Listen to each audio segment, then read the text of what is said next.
हम जब भी कोई वीडियो बनाते जंगे जेरूसलम इसराइल का साथ कभी नहीं छोड़ता। I love Israel. एक क्वेश्चन लोग बार बार पूछते हैं, इस सब का सोर्स क्या है? ये सब लाते कहाँ से हो? कोहिस्तानी भाई, इसका सोर्स क्या है? कि आखिर हमारी इन सारी बातों का सोर्स क्या है? ये है हमारा सोर्स, बल्कि ये सिर्फ हमारा नहीं, पूरी इस्लामिक हिस्ट्री का सोर्स यही किताबें हैं। तारीख तबरी, इब्ने असीर, इब्ने कसीर और इब्ने खल्दून और भी बहुत सारी किताबें हैं। पूरी दुनिया में ऑलमोस्ट इन्हीं किताबों को इस्लाम की हिस्ट्री समझा जाता है। लेकिन मेरे ख्याल में इससे भी बड़ा क्वेश्चन ये होना चाहिए कि आखिर इस्लाम की हिस्ट्री के इन किताबों का सोर्स क्या है, और ये सारी बड़ी बड़ी बुक्स आखिर आई कहां से? इन बुक्स और इनके लिखने वाले स्कॉलर्स की स्टोरी बहुत ही इंटरेस्टिंग है। आज से 1400 साल पहले रसूलुल्लाह सल्लल्लाहु अलैहि वसल्लम की वफात के बाद उनके पहले खलीफाओं ने अबू बकर, उमर, उस्मान और अली रज़ियल्लाहु अन्हु ने इस्लाम की कोई भी हिस्ट्री नहीं लिखी, क्योंकि लिखने की जरूरत ही नहीं थी। ज्यादातर सहाबा अब भी जिंदा थे और उन्हें इस्लाम की सारी हिस्ट्री का पहले से पता था। लेकिन आहिस्ता आहिस्ता जैसे जैसे सहाबा दुनिया से जाने लगे, मुसलमानों की नई जनरेशन इस्लाम की हिस्ट्री को बदर, ओहद, खंदक जैसी जंगों को भूलने लगे, और कुछ यंग लोग तो इस्लाम के हीरोज जैसे खालिद बिन वलीद और अली रज़ियल्लाहु अन्हु को छोड़कर रोमन और पर्शियन एम्पायर के हीरोज हरक्यूलिस और रुस्तम से इंप्रेस होने लगे। अब इस यंग जनरेशन को इस्लाम के हीरोज की याद दिलाने के लिए पहली बार मुसलमानों के एक बहुत बड़े खलीफा ने काम शुरू किया, जिनका नाम था उमर बिन अब्दुल अजीज। उमर बिन अब्दुल अजीज ने खलीफा बनते उस जमाने के एक बहुत बड़े स्कॉलर इब्ने शहाब अज़-ज़ुहरी को अपने पास बुलाया और उन्हें हुक्म दिया कि मेरी इस खिलाफत में मुसलमानों को रसूलुल्लाह सल्लल्लाहु अलैहि वसल्लम की जिंदगी के बारे में हर जगह जाकर लेक्चर्स दो। अब उमर बिन अब्दुल अजीज के जमाने में दुनिया के आखिरी कुछ ही सहाबी जिंदा थे, तो इब्ने शहाब ने उनसे रसूलुल्लाह सल्लल्लाहु अलैहि वसल्लम की जिंदगी के बारे में सीखा और उसे आगे अपने स्टूडेंट्स को सिखाने लगे, ताकि कहीं ऐसा ना हो कि आने वाले मुसलमान हमारे इन ग्रेट हीरोज को भूल जाए। और इनके इन्हीं में से दो स्टूडेंट्स को आज पूरी दुनिया जानती है, इब्ने इसहाक और इमाम मालिक। जिसके बाद इब्ने शहाब ने इस्लाम की तारीख की सबसे पहली किताब लिखी। लेकिन जैसे ही उन्होंने ये किताब पूरी की, खलीफा उमर बिन अब्दुल अजीज को शहीद कर दिया गया, और उमर बिन अब्दुल अजीज के शहीद होते ही उसके सिर्फ 30 साल बाद पूरी बनु उमैया की हुकूमत टूट गई, और बनु उमैया के साथ साथ इब्ने शहाब की लिखी हुई इस्लाम की तारीख की पहली किताब भी दुनिया से गायब हो गई। अब बनु उमैया की खिलाफत तो दुनिया से खत्म हो गई, लेकिन उसके बाद दुनिया में एक नई खिलाफत शुरू हुई, अब्बासी खिलाफत। अब अब्बासी खिलाफत में भी बनु उमैया की तरह बहुत सारी खराबियां थी, लेकिन उनमें एक बात ऐसी थी जिसे कोई भी डिनाई नहीं कर सकता। अब्बासी इल्म, नॉलेज से इतनी मोहब्बत करते थे कि उसे हासिल करने के लिए वो किसी भी हद तक जा सकते थे। यहाँ तक कि एक अब्बासी बादशाह ने रोमन एम्पायर से एक बहुत बड़ी जंग सिर्फ अफलातून की एक किताब के बदले में खत्म कर दी थी। अब्बासी खिलाफत के बादशाह मंसूर ने बनु उमैया के कैपिटल को खत्म करके दुनिया में मुसलमानों का एक नया कैपिटल बनाया, बगदाद।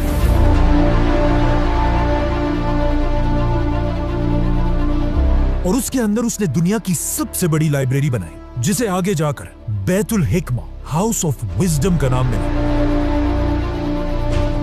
ये लाइब्रेरी बनाते अब्बासी बादशाह मंसूर ने उसी इब्ने शहाब अज़-ज़ुहरी के स्टूडेंट इब्ने इसहाक को अपने पास बुलाया और उसे हुक्म दिया कि जाओ और इस्लाम की हिस्ट्री पर दोबारा एक किताब लिखो, लेकिन कोई ऐसी वैसी किताब नहीं, आदम अलैहिस्सलाम से लेकर मुझ तक उसमें पूरी दुनिया की हिस्ट्री होनी चाहिए। इब्ने इसहाक ने बिल्कुल ऐसा ही किया और मंसूर के ऑर्डर्स पर मुसलमानों की पहली कंप्लीट तारीख लिखी। ये हदीस की किताब नहीं बल्कि एक हिस्ट्री की किताब थी। लेकिन आज इब्ने इसहाक की ये इंपॉर्टेंट बुक भी दुनिया से गायब हो चुकी है। लेकिन अब क्वेश्चन ये है कि आखिर क्यों ये सारी किताबें दुनिया से गायब हो रही थी? क्योंकि अब तक मुसलमानों को पेपर की टेक्नोलॉजी का पता नहीं था। और ये सारी किताबें पुराने जमाने के एक बहुत ही महंगे मटेरियल पपायरस पर लिखी जाती थी, जिसे मुसलमान इन छोटे छोटे पत्तों को मिलाकर बनाते थे, जो पेपर के मुकाबले में एक बहुत ही मुश्किल काम था। पेपर की टेक्नोलॉजी उस जमाने में दुनिया के सिर्फ एक ही मुल्क में थी, मुसलमानों की खिलाफत से बहुत दूर, चाइना। और पेपर की इस टेक्नोलॉजी को चाइना के बादशाहों ने पूरी दुनिया से छुपा कर रखा था, लेकिन बहुत जल्द ये सब बदलने वाला था, क्योंकि अब्बासी खिलाफत के आते ही कुछ ही अरसे बाद मुसलमानों और चाइनीज एम्पायर की सबसे बड़ी जंग,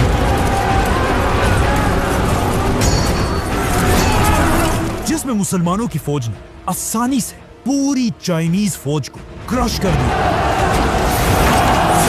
और हजारों चाइनीज सोल्जर्स को अपना कैदी बना लिया। अब कहा जाता है इन्हीं चाइनीज कैदियों में कुछ लोग ऐसे थे जिन्हें पेपर बनाने की टेक्नोलॉजी का अच्छी तरह पता था, और यहाँ से मुसलमान पहली बार इन चाइनीज कैदियों से पेपर बनाने की टेक्नोलॉजी सीखने लगे।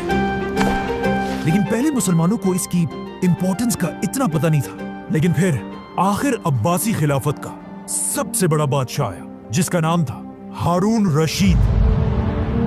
और हारून रशीद को पेपर की टेक्नोलॉजी की ताकत का अच्छी तरह पता था, इसीलिए उसने बगदाद में दुनिया की सबसे बड़ी पेपर बनाने की फैक्ट्री बनाई, जिसके साथ ही दुनिया में एक नया दौर शुरू हुआ, जिसे आज तक लोग याद करते हैं, इस्लामिक गोल्डन एज। हारून रशीद ने हाउस ऑफ विजडम के बिल्कुल पास दुनिया की सबसे बड़ी पेपर की फैक्ट्री बनाई, जहां पानी की मशीन से डेली हजारों पेपर्स बनाए जाते थे। ये दुनिया की सबसे बड़ी पेपर फैक्ट्री थी, और ये इतनी बड़ी बात थी कि यूरोप में पहली पेपर की फैक्ट्री मुसलमानों से 300 साल बाद बनाई गई थी। अब इसी पेपर की टेक्नोलॉजी की वजह से किताबें गायब होने की टेंशन खत्म हो चुकी थी, क्योंकि जो भी किताब हाउस ऑफ विजडम में लिखी जाती थी उसे इसी पेपर मार्केट में कॉपी कर करके पूरी दुनिया में फैलाया जाता था। इसीलिए इस्लामिक गोल्डन एज में हर तरफ स्कॉलर्स हजारों किताबें लिखने लगे, जिनमें से बहुत सारे आज तक दुनिया में मौजूद हैं। और कहा जाता है उस जमाने में स्कॉलर्स की इतनी इज्जत होती थी जितनी आज रोनाल्डो या मेसी की होती। Cristiano Ronaldo breaks his Lionel Messi does it again. He's superhuman. इसी गोल्डन एज में सही बुखारी और सही मुस्लिम जैसे अहादीस की 6 बड़ी किताबें लिखी गई।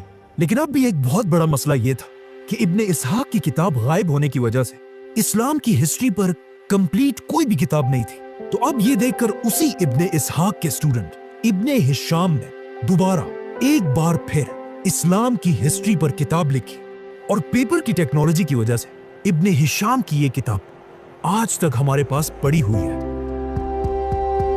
बल्कि इस किताब का नया वर्जन आपको आसानी से कहीं से भी मिल जाएगा। ये इस्लाम की हिस्ट्री की सबसे पुरानी किताब है। अब इब्ने हिशाम के बाद हर तरफ इस्लाम की हिस्ट्री पर किताबें लिखी जाने लगी, जिसमें इस्लाम की नेक्स्ट हिस्ट्री की किताब अल वाक़िदी ने लिखी।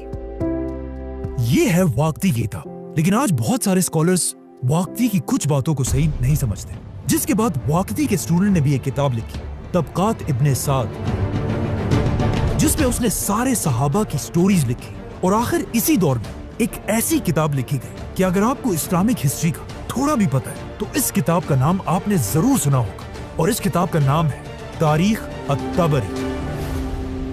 ये है तारीख अत-तबरी, जो इस्लामिक गोल्डन एज के एक बहुत बड़े स्कॉलर थे, और बगदाद के एक स्कूल में 10 दीनार की सैलरी